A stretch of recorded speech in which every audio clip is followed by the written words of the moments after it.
आवेशित वस्तु में है, मतलब से पूछा जा रहा है कि धन आवेशित वस्तु में है। तो अगर कोई वस्तु धन आवेशित होती है तो इससे मतलब क्या होता है, उस वस्तु से इलेक्ट्रॉन निकल रहे हैं।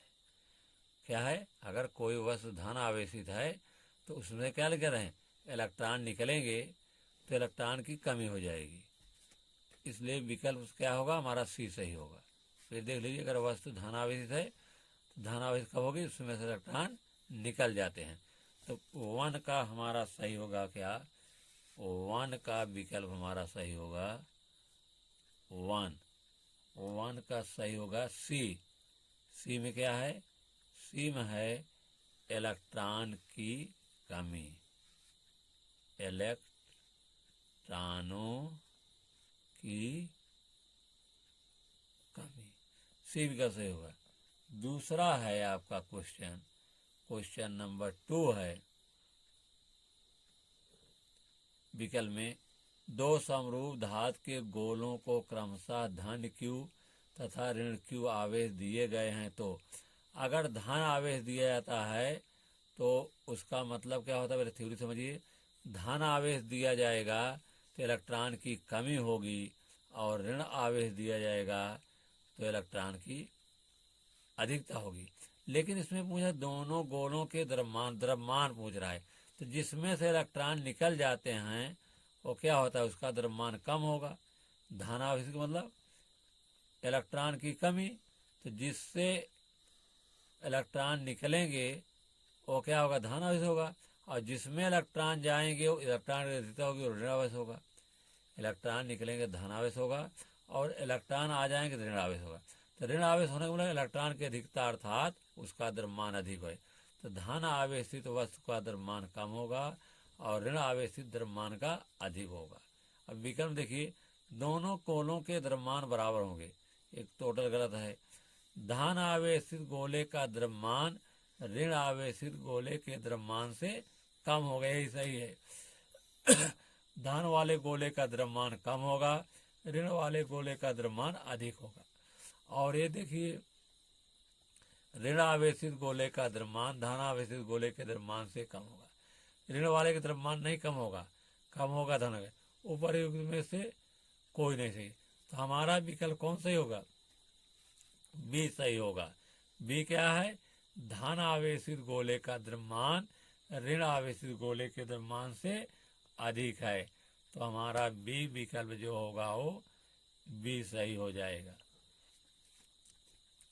कौन सही है, धन आवेशित गोले का द्रव्यमान ऋण आवेशित गोले के द्रव्यमान से कम है, बी वाला सही होगा ये हमारा। क्योंकि जिस पर धन होता है इलेक्ट्रॉन की कमी हो जाती है अर्थात उसका द्रव्यमान घट जाएगा।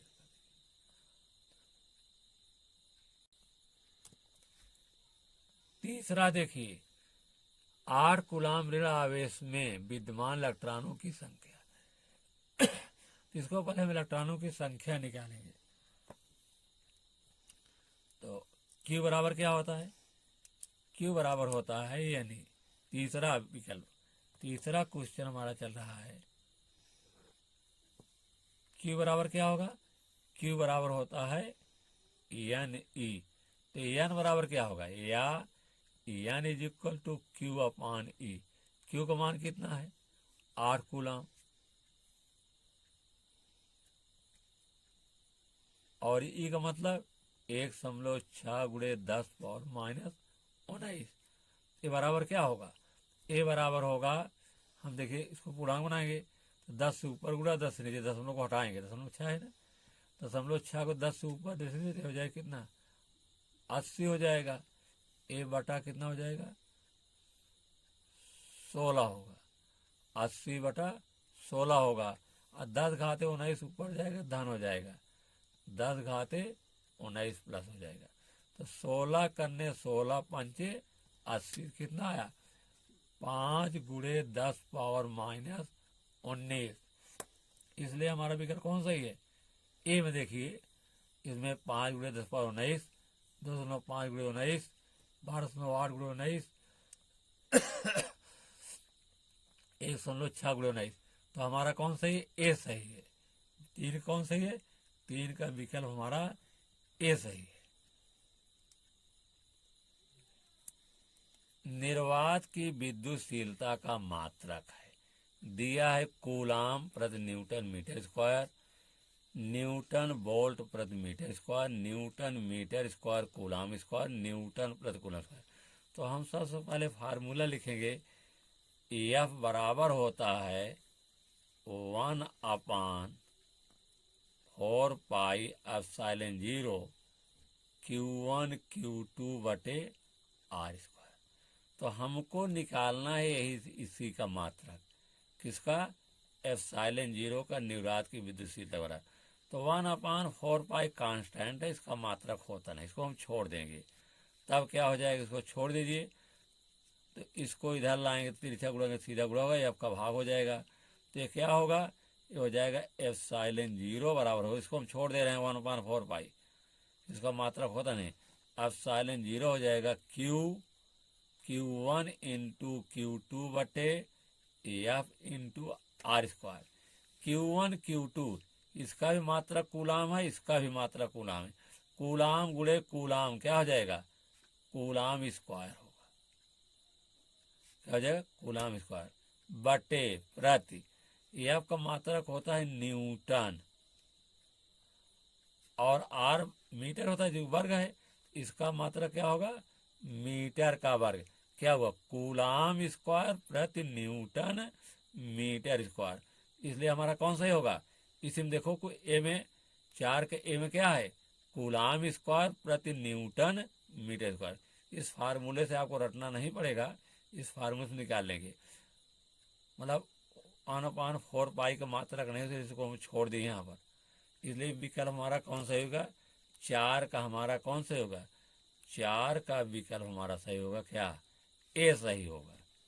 कौन सही है, ए विकल्प सही है। कौन सही, कूलाम स्क्वायर प्रति न्यूटन मीटर स्क्वायर।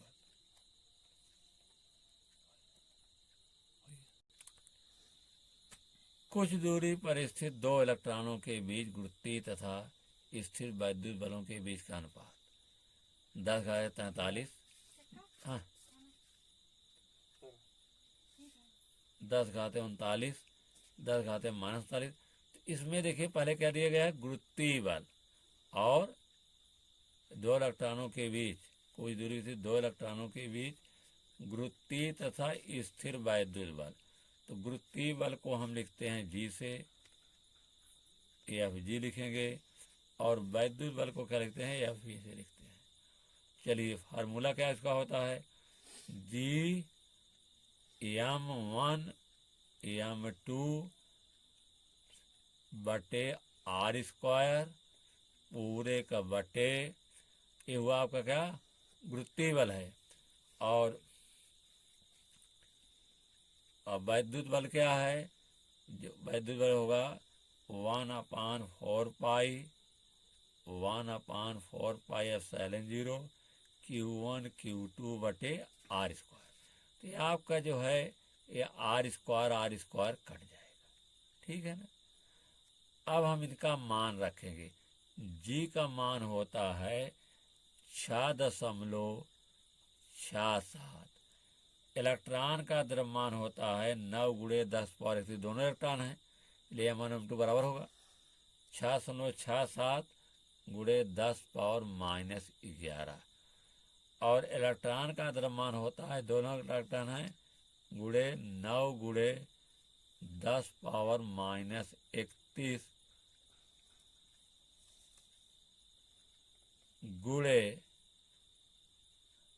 9 × 10⁻−31 बटे आर स्क्वायर कट ही गया आपका, बटे होगा, इसका मान होता है 1/4π 9 × 10⁻9। एक इलेक्ट्रॉन द्रव्यमान होता है वो आवेश, यहाँ तो द्रव्यमान रखा गया है, यहाँ 1.6 × 10⁻−19 गुणे 1.6 × 10⁻−19 हुआ, ठीक है। अब यहाँ देखिए ये बराबर होगा, इसका मान कितना होगा, ये बराबर होगा आपका, देखिए जोड़िए 31 कितना हो जाएगा, 62। अब 62 में -11 जोड़ेंगे कितना आएगा, -73 आएगा। ये होगा 6.67 गुणे 10 पावर -73 होगा, बटे हो जाएगा आपका 9 गुणे 1.6 गुणे 1.6। यहाँ घात देखिए 9 है, ऋण 19 में धन 9 गए, ऋण 10 बचेगा, फिर ऋण 10 ऋण 19 कितना हो जाएगा, ऋण 29 हो जाएगा। कितना होगा, ऋण 29, ऋण 29। फिर देखिए ये 9 है, वैसे जोड़ लीजिए, 19 दूनी 38, 38 में से 9 गए कितना होगा, 18 में ऋण 29 होगा। तो देखिए एक अंक यहाँ है, एक अंक यहाँ है, दो अंक इसमें है, कट जाएंगे। ऋण 29 ऊपर जाएगा, धन 29 हो जाएगा।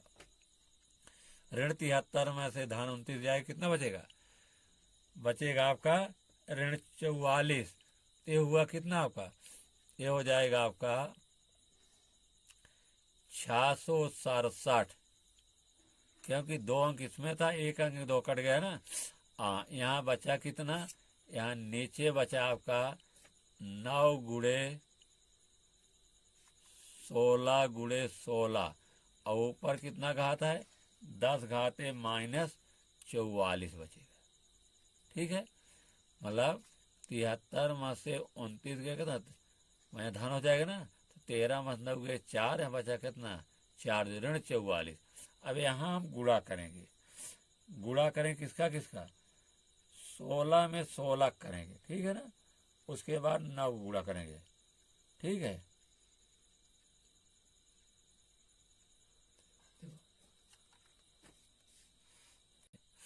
यहाँ देखिए हम लोग काटे नहीं, थोड़ा सा भूल गए। देखिए 9 गुणे 10 पावर 9 था, तो यहाँ 9 है ना, तो एक 9 आपको कट जाएगा, इसको ध्यान नहीं दिया गया। एक 9 कट जाएगा, नीचे 9 नहीं बचेगा। कहाँ 9 बचेगा, एक ऊपर वाला 9 बचेगा, क्योंकि 9 गुणे 10 पावर -31 है, 9 गुणे, तो हम ध्यान नहीं दिए। एक 9 से कट जाएगा, नीचे हमारा 9 नहीं बचेगा, ऊपर एक 9 बचेगा, तो यहाँ 9 रहेगा। ठीक है ना, और यहाँ 9 रहेगा तो यहाँ भी 9 रहेगा। ये भूल पूरी हो गई। ठीक है ना, अब हम 667 में 9 का गुणा करेंगे तो कितना आएगा, आएगा 6,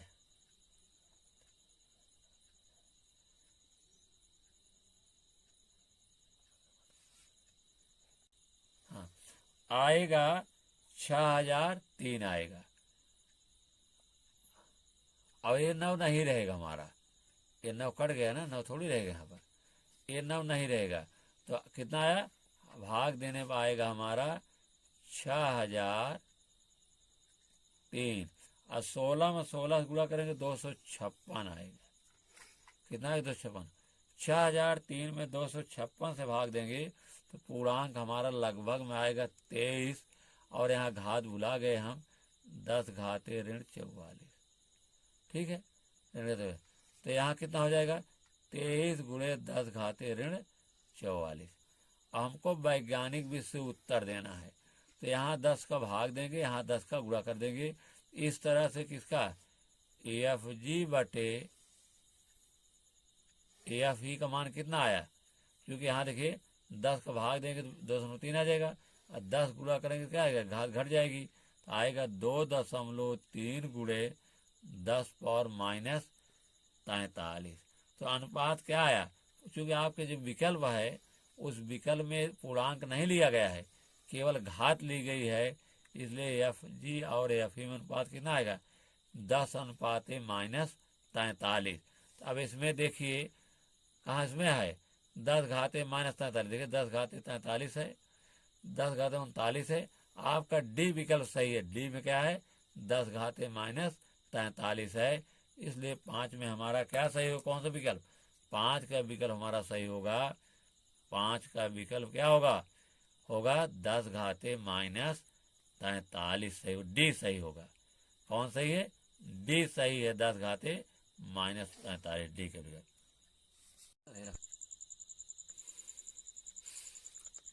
धन 1 म्यूसी तथा धन 4 म्यूसी के दो आवेश एक दूसरे से कुछ दूरी पर वायु में स्थित हैं उन पर लगने वाले बलों का अनुपात।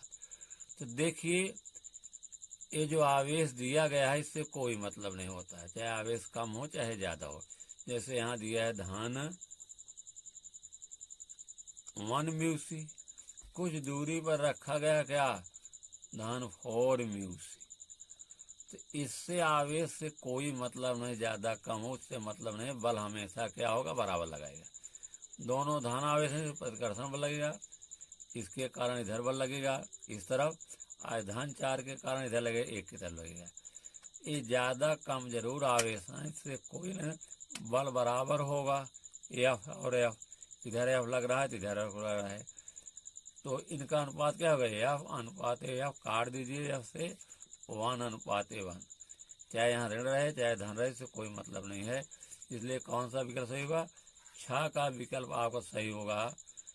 6 का विकल्प आपका सही है सी। सी क्या है, 1 अनुपात 1। सी वाला विकल्प आपका सही।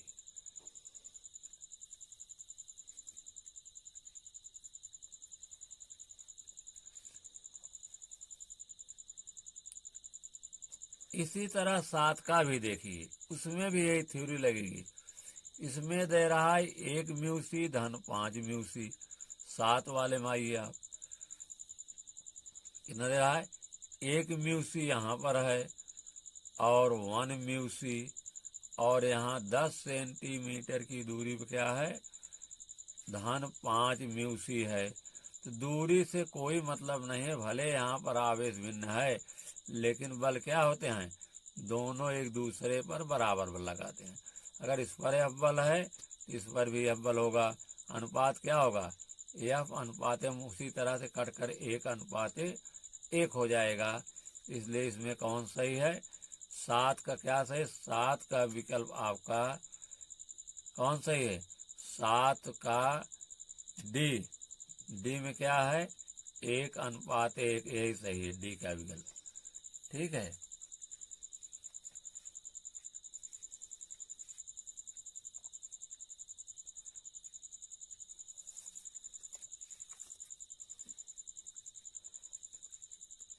आठ में देखिए दिया गया है एक निश्चित दूरी आर पर दो समरूप दोनों गोलों के पर आवेश का धन क्यू 4 क्यू है, एक ऋण 2 क्यू है। गोलों के बीच आकर्षण बल एफ है। ये दोनों गोलों को परस्पर स्पर्श करा के उतनी दूरी पर आर पर रख दें तो उनके बीच बल का मान। तो मान लीजिए दोनों गोले कितनी दूरी है, आर दूरी रखे गए हैं, तो बल मान लीजिए एफ लग रहा है, तो एफ का मान कितना हो जाएगा, 1/4 पाई एप्सिलॉन 0 Q1। Q1 का काम का धन ऋण से मतलब नहीं है, धन ही रखेंगे, बल सदिश राशि है, सदिश राशि में धन ऋण का ध्यान नहीं देखते हैं रखते समय, इसलिए यहाँ हो जाएगा 4Q इंटू 2Q बटे R²। मान लीजिए R² दोनों के बीच दूरी दिया गया है, गुणा करें कितना आएगा, आएगा आपका 9 गुणे, इसका मान कितना होता है 10 पावर 9, 4 दूनी 8 Q² बटे R²। फिर कह रहे हैं यदि दोनों गोलों को स्पर्श करा करके पुनः उतनी दूरी पर रखे, 8 दूरी पर स्पर्श कराने पर प्रत्येक पर आवेश गोले कितना होगा, प्रत्येक गोले पर आवेश कितना हो जाएगा, सर यहाँ लिखेंगे प्रत्येक गोले पर आवेश कब, स्पर्श कराने के बाद, स्पर्श कराने के बाद प्रत्येक गोले पर आवेश क्या होगा, यहाँ लिख दीजिए, स्पर्श कराने के बाद दोनों गोलों पर आवेश, दोनों को जोड़कर 2 से भाग दे देंगे, दोनों जोड़कर 2 से भाग, तो 4Q ऋण 2Q बटा 2, 4 मस 2 के 2, 2Q बटा 2 कटकर Q आएगा, क्या आएगा, कटकर Q आएगा। अब क्या बल होगा, बल F बराबर F डैश मान लीजिए, F डैश बराबर 1/4 pi epsilon 0 Q into Q बटे R²। इसका मान कितना हो जाएगा, 9 गुणे 10 पावर 9 क्यू स्क्वायर बटे आर स्क्वायर। तो हमको एफ डैश का मान निकालना है। एफ के हम इसमें भाग दे देंगे, एफ डैश के मान में एफ का भाग देंगे, तो ये हमारा कितना होगा, ये हमारा हो जाएगा एफ डैश बटे एफ इज इक्वल टू कितना होगा 9 गुणे 10 पावर 9 क्यू स्क्वायर बटे आर स्क्वायर बटे इसका मान कितना है, इसका मान है 9 गुणे 10 पावर 9, एफ का मान 9 गुणे 10 पावर 9 गुणे 8 क्यू स्क्वायर बटे R square. R square cut गए, इससे कट जाएगा, और क्यू स्क्वायर कट जाएगा। क्या आएगा आपका, आएगा बराबर एफ डैश बटे, नहीं आएगा कितना आपका कट गया है, तो यहाँ आएगा 1, यहाँ आएगा 8, 1/8 होगा। तो हमको एफ डैश का मान निकालना है, तो एफ डैश बराबर क्या हो जाएगा, एफ डैश तिरछा गुणा हो जाएगा यहाँ, तो एफ करने एफ बटा 8। अब हम आप देखते हैं किस विकल्प में आता है कि एफ बटा 8 एफ डैश का मान। तो देखिए विकल्प में, पहले विकल्प में एफ है, दूसरे में एफ बटा 2 है, तीसरे में बटा 4 है, डी में क्या है, ए में एफ, बी में एफ बटा 2, सी में एफ बटा 4, डी में एफ बटा 8। तो डी विकल्प हमारा सही हो रहा है। तो कौन सही है, डी विकल्प 8 का कौन सही है, 8 में आपका सही है डी। डी में क्या है, एफ बटा 8, यही सही है डी।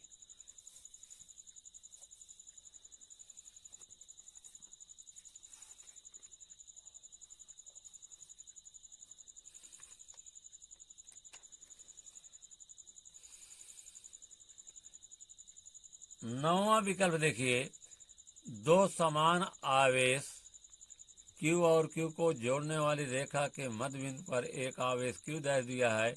यह तीनों आवेश निकाय संतुलन में होगा, तो Q डैश का मान क्या होगा। मान लीजिए ये रेखा दी गई है, नौवां विकल्प है यहाँ, तो ये दूरी मान लीजिए यहाँ पर Q आवेश रखा गया है और यहाँ पर भी Q आवेश रखा गया है, और बीचों बीच क्या रखा गया है, बीचों बीच Q डैश रखा गया है। Q डैश ए पॉइंट में Q, बी पॉइंट में भी Q है, और सी पॉइंट मान लीजिए क्या रखा गया है, Q डैश आवेश रखा गया है।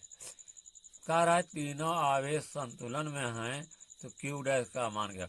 हम मान लेते हैं कि ए बी के बीच दूरी कितनी होगी, ए बी के बीच दूरी आप मान लीजिए 2r, ठीक है, ए बी की बीच दूरी 2r, ए सी की बीच दूरी क्या होगी, r होगी आधी, और यहाँ भी r होगी, ठीक है ना। अब हम निकालेंगे कि B के द्वारा जो है A पर बल कितना लग रहा है, प्रतिकर्षण बल।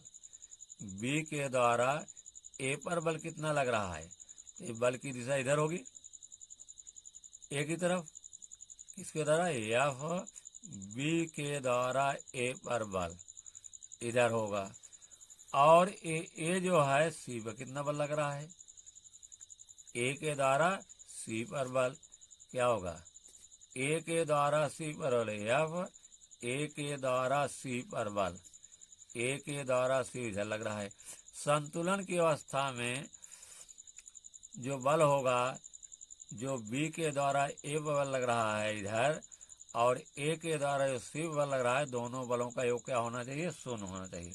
अर्थात दोनों, एक बल में से दूसरा बल घटाया जाएगा, तो इसका मान क्या होना चाहिए, 0 होना चाहिए, क्योंकि बलों की दिशा क्या है, विपरीत है। विपरीत है, ये धन आवेश होगा, तो ये ऋण, दोनों बलों का योग क्या होना चाहिए, शून्य होना चाहिए। तो क्या हो जाए, संतुलन की अवस्था में, संतुलन की अवस्था में क्या होगा, एफ ए बी धन F C is equal to 0। F A B का मान यहाँ से यहाँ निकलेगा, क्या हो जाएगा, ये होगा आपका 1/4πε0। बल क्या है, Q इंटू Q, बटे क्या हो जाएगा, 2r है, 2r का वर्ग धन एफ सी ए का मान कितना हो जाएगा, बी दूरी आ रही है, हो जाएगा 1/4πε0 क्यू इंटू क्यू डैश बटे आर स्क्वायर बराबर 0। तो ये क्या हो जाएगा, इसमें ये हो जाएगा या 1/4πε0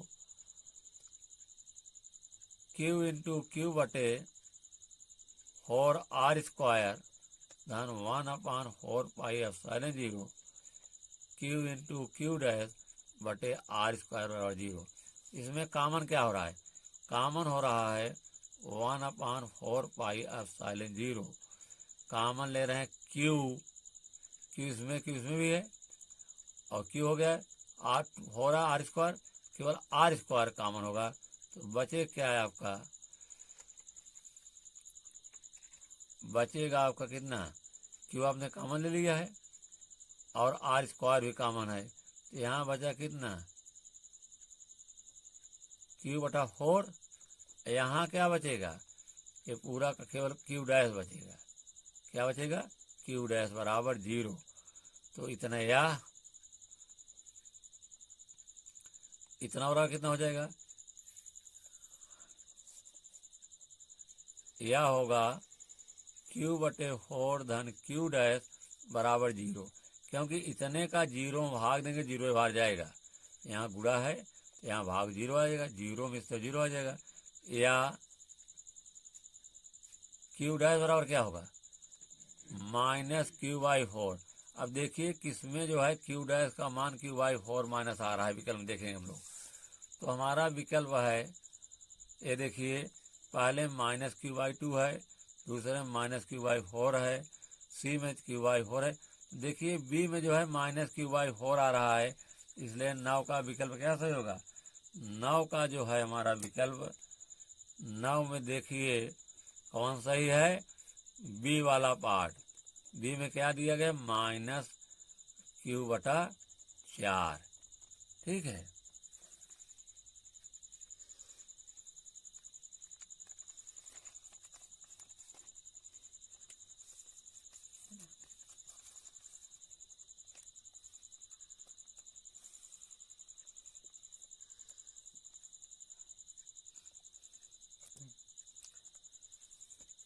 दसवां विकल्प देखिए,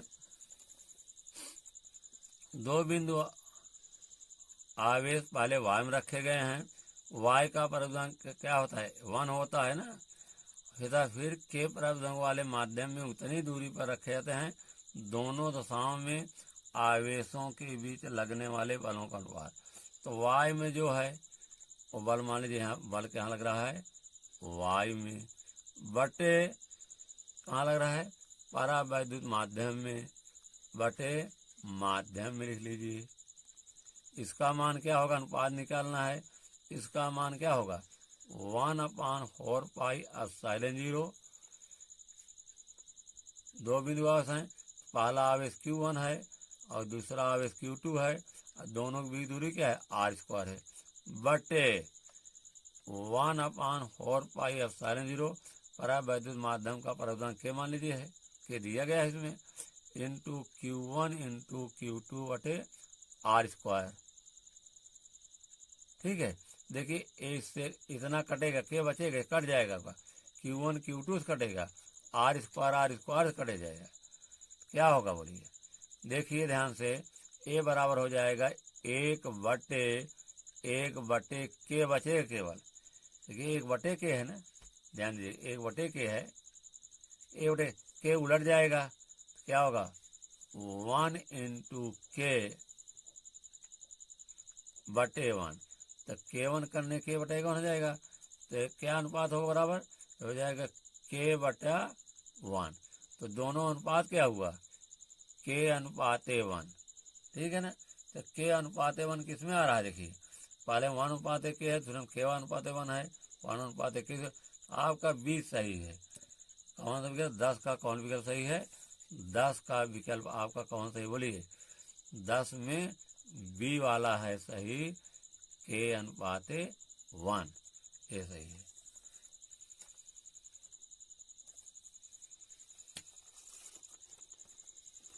11वां क्वेश्चन देखिए, किसी विद्युत रोधी माध्यम का परावर्तनांक हो सकता है। तो विद्युत रोधी माध्यम न का परावर्तनांक के का मान कहाँ तक होता है, के का मान जो होता है 1 और इन्फिनिटी के बीच होता है। 1 और इन्फिनिटी के बीच होता है। तो 1 के बाद 2 आएगा, 2 के बाद 3 आएगा, 3 के बाद 4 आएगा, 5, 6, 7, 8। तो इसमें देखिए कोई गिनती मिल रही है। -3 जो है वो 1 से छोटी है, 0 भी 1 से छोटा है, 0.7 भी 1 से छोटा है, एक पीछे चल रहा है, 1 से अधिक नहीं है। 6 गिनती आ रही है, 6 6 जो है इसमें 6 आ रहा है, इसलिए 11 का विकल्प कौन सही है? 11 का विकल्प आपका सही है डी। डी में कितना है इसका मान, समझ में आया? 1 और इन्फिनिटी के बीच होना चाहिए। तो ऋण 3 इसके इधर पीछे है, 0 पीछे है, ये 6 अब आ रहा है, इसलिए 6 सही है। आगे देखिए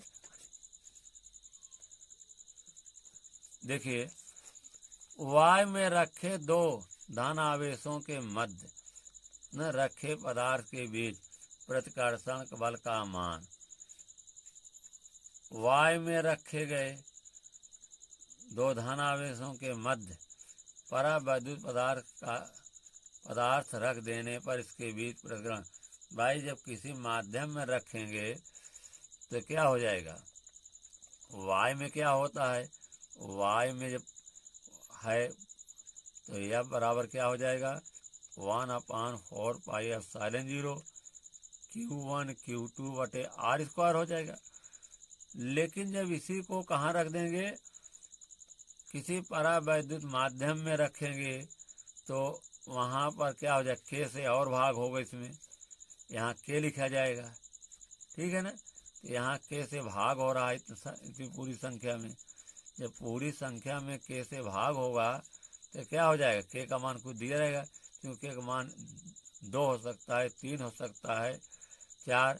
जब किसी संख्या में 2, 3, 4 से भाग देंगे तो बल का मान क्या हो जाएगा, घट जाएगा ना, इसलिए क्या होगा, घटेगा। 12 कौन विकल्प सही है, 12 का विकल्प आपका सही है, घटेगा, बी सही है, घटेगा। 13 देखिए, वैद्युत क्षेत्र की तीव्रता का मात्रक क्या है। तो इसका देखिए फार्मूला होता है, वैद्युत क्षेत्र की तीव्रता का मात्रक E के लिए फार्मूला है, E बराबर होता है F/Q। F का मात्रक न्यूटन होता है और Q का मात्रक कूलाम होता है। मात्रक क्या होगा विद्युत क्षेत्र का, न्यूटन प्रति कूलाम। देखिए पहला ही विकल्प आपका सही है, न्यूटन प्रति कूलाम नहीं, न्यूटन इंटू कूलाम है, कूलाम प्रति न्यूटन है, न्यूटन प्रति कूलाम आपका सी सही होगा। कौन सही होगा, 13 का सी, 13 का सी। देखिए न्यूटन इंटू कूलाम है, कूलाम प्रति न्यूटन है, न्यूटन प्रति कूलाम, न्यूटन प्रति कूलाम आ रहा है। अरे इन्होंने डैश किया तो डैश आप भी कर दीजिए, न्यूटन प्रति कूलाम बटे को हम ऐसे भी लिख सकते हैं। तो कौन सा विकल्प सही है, 13 का हमारा विकल्प सही है, कौन सा बोलो, 13 का सी। क्या है सी में न्यूटन प्रति कूलाम है आ रहा है। 14 देखिए, 14 भी दूसरे फार्मूले से आएगा, विद्युत क्षेत्र की तीव्रता का मात्रक। तो विद्युत क्षेत्र की तीव्रता एक सूत्र और होता है, E बराबर क्या होता है, V/D, विभवांतर बटे दूरी। विभवांतर का मात्रक क्या होता है, वोल्ट होता है, और दूरी का मात्रक मीटर।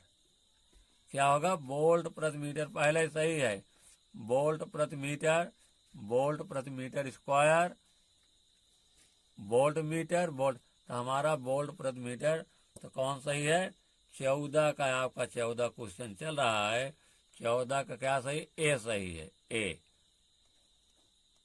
क्या है, वोल्ट प्रति, ए सही है। 15 देखिए, निम्नलिखित में से कौन सा विद्युत क्षेत्र की तीव्रता का मात्रक नहीं है। अभी अभी हमने निकाला 15 में, 14 में 2, फिर से रिवीजन कर दे रहे हैं। चलिए 15 विकल्प सवाल देखिए, 15 में दे रहा है कि विद्युत, देखिए इसमें कौन कौन विद्युत क्षेत्र का मात्रक होता है। एक तो आपको बताया गया ई बराबर क्या होता है, एफ अपान क्यू, तो न्यूटन प्रति कूलाम। इसमें कह रहा कौन सा विद्युत क्षेत्र की तीव्रता का मात्रक नहीं है, तो न्यूटन प्रति कूलाम। ये माइनस में दिया, कोई दिक्कत नहीं है, इसको आप भी लिख सकते हैं क्या, न्यूटन या घात 1 मानी जाएगी, कूलाम का घात -1, ये भी सही नहीं है। दूसरा ले लीजिए, और देखिए एफ को चेंज कर दीजिए। आपने क्या पढ़ा है कि आपने पढ़ा है कि एफ बराबर क्या होता है, एफ बराबर होता है आपका, नहीं डब्लू बराबर होता है एफ गुणे डी। तो एफ बराबर क्या हो जाएगा, एफ बराबर हो जाएगा क्या, डब्लू बटे डी, यही रख दीजिए। तो ई बराबर क्या होगा, डब्लू बटे डी इंटू क्यू, डी नीचे चला आएगा, तो क्या हो जाएगा, ई बराबर हो जाएगा डब्लू बटे डी इंटू क्यू। डब्लू का मात्रक होता है जूल, डी का मात्रक होता है मीटर, क्यू का मात्रक होता है कूलाम, जूल प्रति मीटर कूलाम। ये देखिए जूल प्रति मीटर कूलाम है, माइनस में घात दिया है, ये भी सत्य है। और आपका वोल्ट प्रति मीटर, ये भी सत्य है। न्यूटन प्रति कूलाम, ये भी सत्य है। विद्युत क्षेत्र सत्य कौन नहीं है, सी विकल्प, विकल्प को देखकर सी विकल्प आपका सही होगा। सी जो है विद्युत क्षेत्र की तीव्रता का मत जूल प्रति कूलाम नहीं होता है। ठीक है, हमने यहाँ ई से निकाला, ई बराबर न्यूटन प्रति कूलाम निकाला ना। और ई बराबर क्या होता है, वी अपान डी, ई बराबर क्या होगा, ई बराबर होगा वी अपान डी वोल्ट प्रति मीटर, वोल्ट प्रति मीटर है। सी वाला नहीं हो रहा है, सत्य है, इसलिए सी क्या होगा, सी है जूल प्रति कूलाम, जूल प्रति कूलाम। यही विकल्प आपका सी सही है, 14 का 15 का विकल्प यही सही है।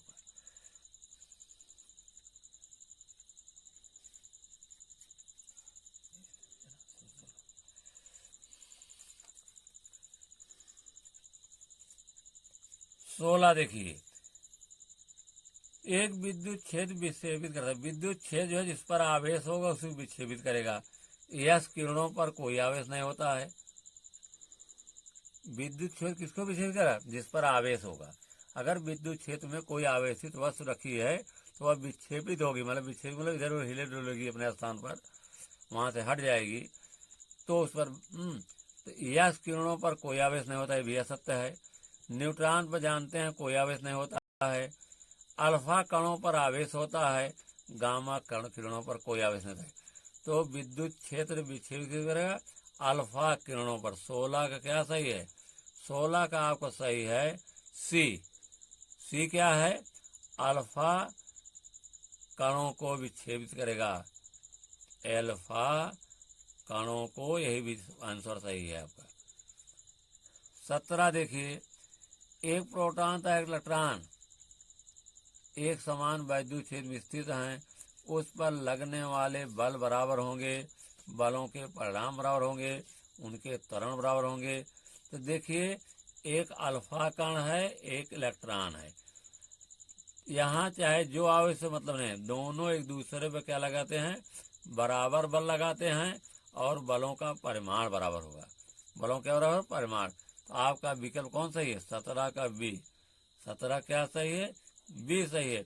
बल नहीं बराबर होते हैं, बल्कि बलों के परिमाण बराबर होते हैं, उनके तो गलत है। 17 का आपका बी सही है। 18 देख लीजिए, 18 विकल्प,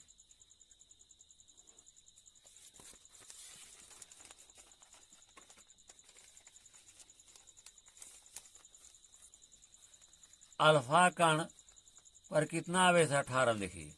18 विकल्प में अल्फा कण पर आवेश 15 × 10⁴ न्यूटन प्रति कूलाम के वैद्युत क्षेत्र में है, उस पर लगने वाला बल। तो एक अल्फा कण पर होता है 2e इलेक्ट्रॉन के बराबर धनावेश। 2 इलेक्ट्रॉन के बराबर क्या होता है, एक अल्फा कण पर धनावेश होता है। तो सूत्र क्या है, E = F/Q।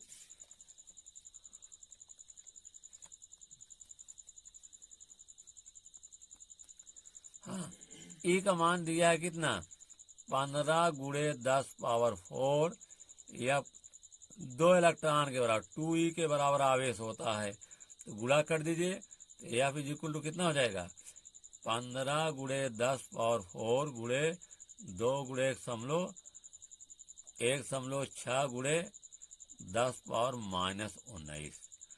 तो 19 में से 4 गए कितना, 15 हो जाएगा, -15। अब यहाँ गुणा 15 दूनी 30, 15 दूनी 30 में 16 गुणा करने कितना हो जाएगा, 16 शून्य शून्य 16 48, एक अंक पर दशमलव है, घात कितना हो जाएगा, 19 में 4 गए -15। वैज्ञानिक भी उत्तर देना है, 10 का यहाँ गुणा करेंगे, 10 का भाग देंगे, 4.8 गुणे 10 पावर -14 न्यूटन। देखिए किसमें है, 4.8 गुणे 10 पावर -14 पहले में है, 4.8 गुणे 10 घाते मैंने 10, 4 नहीं, केवल आपको पहला विकल्प सही हो रहा, 18 कौन विकल्प सही है, 18 का विकल्प देखिए आप, 18 का विकल्प कौन सही है, पहला ही सही है, ए में क्या दिया गया है, 4.8 गुणे 10 पावर -14 न्यूटन।